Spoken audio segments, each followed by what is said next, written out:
मित्रों, हिंदू धर्म में लिंग से जुड़ी कई मान्यताएं प्रचलित हैं जो हमें आज भी हैरान कर देती हैं। उन्हीं में से एक पौराणिक कथा में यह बताया गया है कि भगवान शिव का लिंग कटकर पृथ्वी पर गिरा था। तब से ही हिंदू धर्म में लिंग और योनि की पूजा शुरू हुई थी और भगवान शिव को लिंग के रूप में पूजने पर ही वह सभी भक्तों की मनोकामना को पूर्ण करती है। वीडियो शुरू करने से पहले अगर आप इस चैनल पर नए हैं तो चैनल को सब्सक्राइब करें और बेल आइकन को प्रेस करें ताकि आने वाली वीडियो का नोटिफिकेशन सबसे पहले आप तक पहुंचे। आइए इस विषय में विस्तार से जानते हैं इस वीडियो में। मित्रों, शिव पुराण एवं लिंग पुराण में भगवान शिव के लिंग रूप की पूजा के विषय में कई उल्लेख मिलते हैं। इन पुराणों में यह भी बताया गया है कि एक श्राप के कारण भगवान शिव का लिंग कटकर धरती पर गिर गया था। तब से भगवान शिव को लिंग के रूप में पूजा जाने लगा। शिव का लिंग जहां पर कटकर गिरा था वह स्थान जागेश्वर धाम कहलाता है। पौराणिक कथाओं में कहा गया है कि भगवान शिव जागेश्वर के निकट धनेश्वर में तपस्या कर रहे थे। इस बीच सप्तर्षियों की पत्नियां वहां पहुंचीं और शिव के दिगंबर रूप पर मोहित हो गईं। सप्तर्षि अपनी पत्नियों की खोज में वहां पहुंचे। उन्होंने पहचाने बिना नाराज होकर शिव को लिंग पतन का श्राप दे दिया। इससे ब्रह्मांड में उथल पुथल मच गई। बाद में देवताओं ने किसी तरह शिव को मनाया और जागेश्वर में उनके लिंग की स्थापना की गई। मान्यता है कि तभी से शिवलिंग की पूजा शुरू हुई। इस पौराणिक कथा का विस्तार इस प्रकार भी बताया गया है।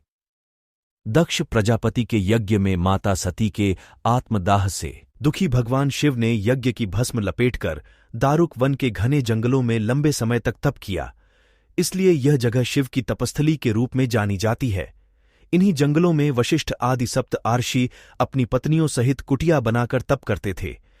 एक बार भगवान शिव दिगंबर अवस्था में ध्यान में लीन थे। उस दौरान एक दिन इन सब जीवों की पत्नियां जंगल में कंदमूल, फल एवं लकड़ी आदि के लिए गई थीं तो उनकी नजर दिगंबर शिव पर पड़ी।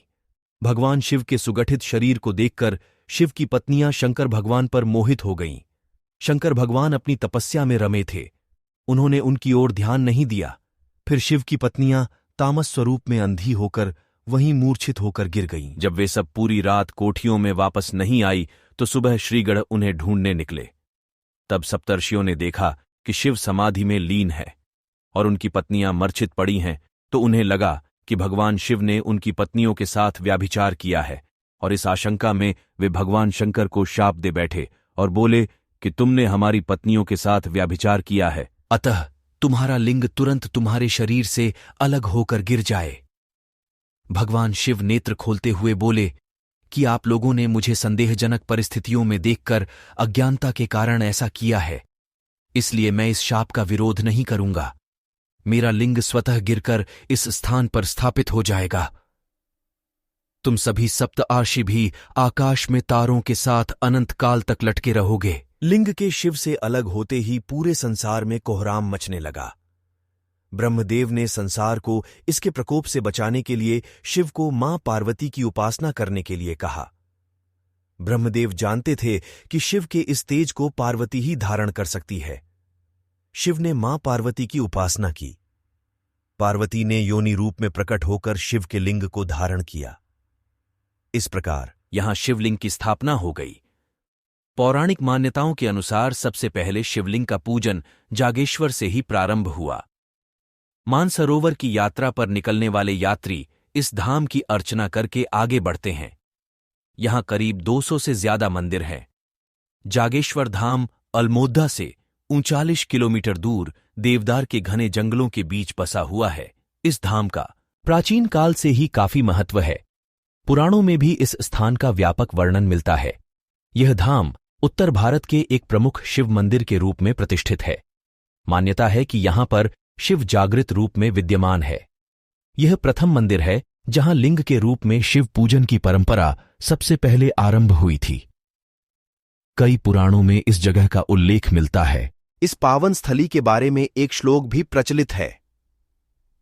मां वैद्यनाथ मनोदशा व्रत जंतु काशीपुरी शंकर बल भावा माया ज्ञान मनुजा न यान तू जागेश्वर तू। हर जंतु अर्थात मनुष्य वैद्यनाथ ज्योतिर्लिंग न जा पाएं। शंकर प्रिय काशी, माया नगरी हरिद्वार भी न जा सके तो जागेश्वर धाम में भगवान शिव के दर्शन जरूर करना चाहिए। मान्यता है कि सुरगर मुनि से सेवित हो भगवान भोलेनाथ यहां जागृत हुए थे, इसीलिए इस जगह का नाम जागेश्वर पड़ा। ऐसी मान्यता है कि देवाधिदेव महादेव यहां आज भी वृक्ष के रूप में मां पार्वती सहित विराजते हैं। देवदार के घने वृक्षों से घिरी यह घाटी एक मनोहारी तीर्थ स्थल है। मान्यता है कि भगवान शिव पार्वती के युगल रूप के दर्शन यहां आने वाले श्रद्धालु मंदिर परिसर में स्थित नीचे से एक और ऊपर से 2 शाखाओं वाले विशाल देवदार के वृक्ष में करते हैं। यहां बहुत प्राचीन पेड़ बताया जाता है। यह भी सत्य है कि भगवान शिव ही एकमात्र देवता हैं जिन्होंने सदैव मृत्यु पर विजय पाई। मृत्यु ने कभी भी शिव को पराजित नहीं किया, इसी कारण उन्हें मृत्युंजय के नाम से पुकारा गया।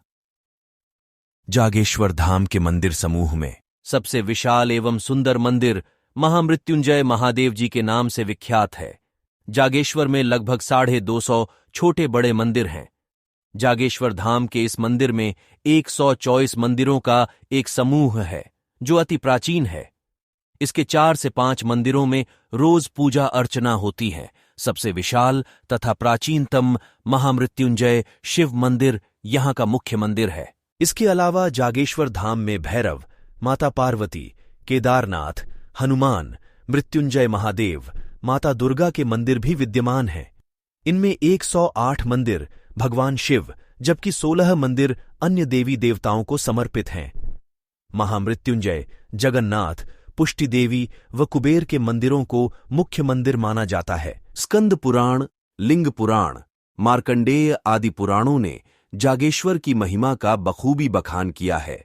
यही नहीं, भारत में एक ऐसा मंदिर भी है जहां पर माता सती की योनि की पूजा की जाती है, जिस पर हम अगला वीडियो जल्द ही लेकर आएंगे।